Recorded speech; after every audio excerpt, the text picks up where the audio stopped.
Imagine this. An army has already won. A magnificent city is under its full control. The soldiers have settled. The streets are calm. Power is absolute. No one can challenge them. Then a single voice says, "This is not fair." And instead of silencing that voice, the empire listens. And it does something no empire in human history has ever done before. This is the story of Samarkand. For those who are new to this history, Samarkand is today in modern Uzbekistan.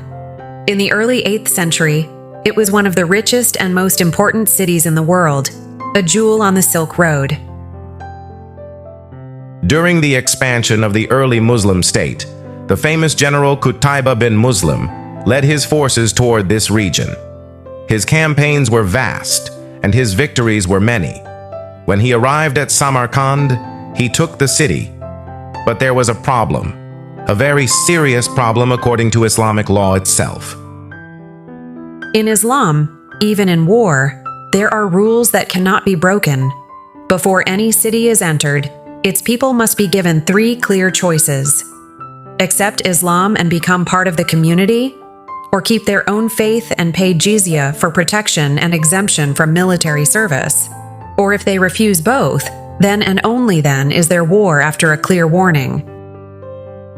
The people of Samarkand said they were never given that choice. They said Qutaibah entered without any call, without any warning, without giving them time to think and decide. So they did what any oppressed people would do. They sent a delegation, not to an enemy, but to the leader of the Muslims themselves, the Caliph Umar bin Abdul Aziz, a man known throughout history for his justice and piety. Umar bin Abdul Aziz did not defend his general. He did not say this is politics or this is war. He did something remarkable. He appointed a judge and ordered a fair trial. The court was convened in Samarkand itself. The judge was Jami bin Hadir al-Baji, a respected scholar. Now picture the courtroom. An officer stands and calls out loudly, "Wahai Qutaibah!" Just Qutaibah, no title, no emir, no great commander, just his name. In that court, he was equal to any other man. Qutaibah comes and sits side by side with the representative of the people of Samarkand in front of the judge, the most powerful military commander in the East, sitting on the same level as a man from a conquered city. The judge turns to the representative and asks, "What is your complaint?" The man answers with courage, "Qutaibah entered our city without right. He did not call us to Islam first. He did not give us a chance to consider our affair." Then the judge turns to Qutaibah and asks, "What is your defense?" Qutaibah answers honestly. He says, "War is strategy. This is a large land. The nations around them had already broken treaties and refused to accept our terms or pay jizya. We saw an opportunity and we took it." The judge then asks a single decisive question. Did you call them to Islam, or to pay jizya, or to war? And Qutaibah answers, "No, we did not.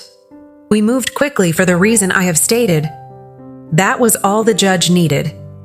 He said, "I have heard your admission." When the defendant himself confirms the claim, the trial is over. Then he delivered a principle that should be written in gold.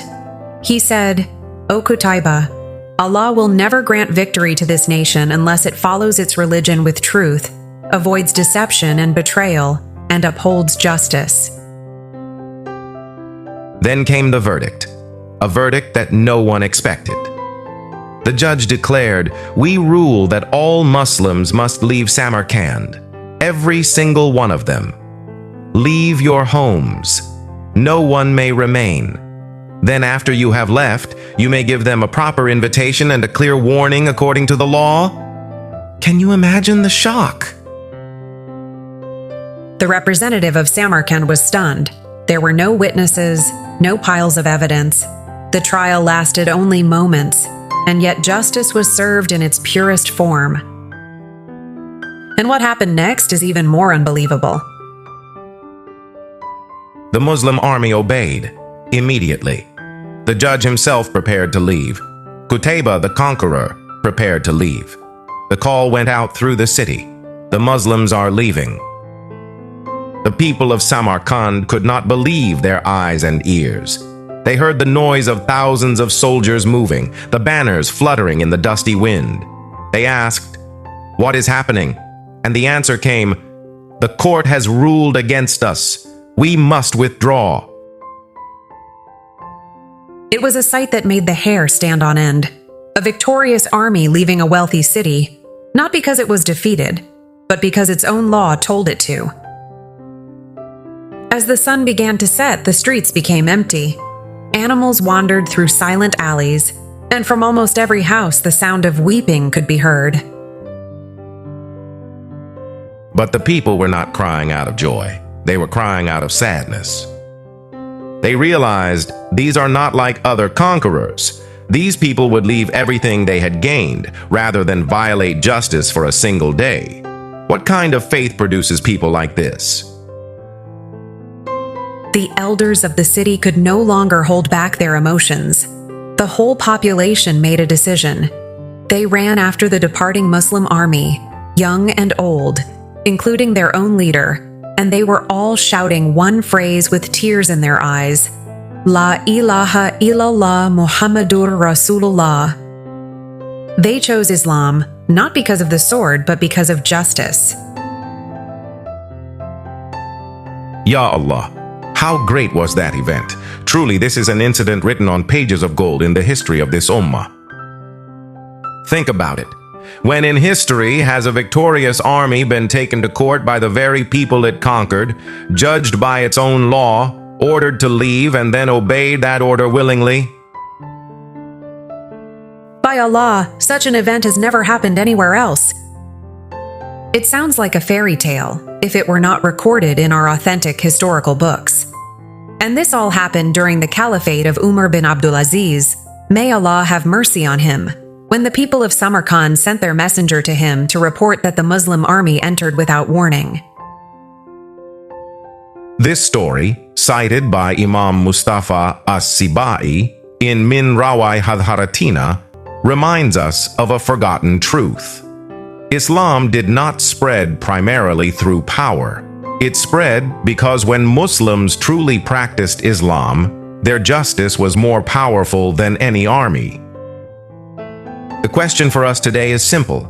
If justice could conquer hearts in Samarkand more than 1,000 years ago, what could it do today? If this story moved you, share it. Let people know what true justice looks like.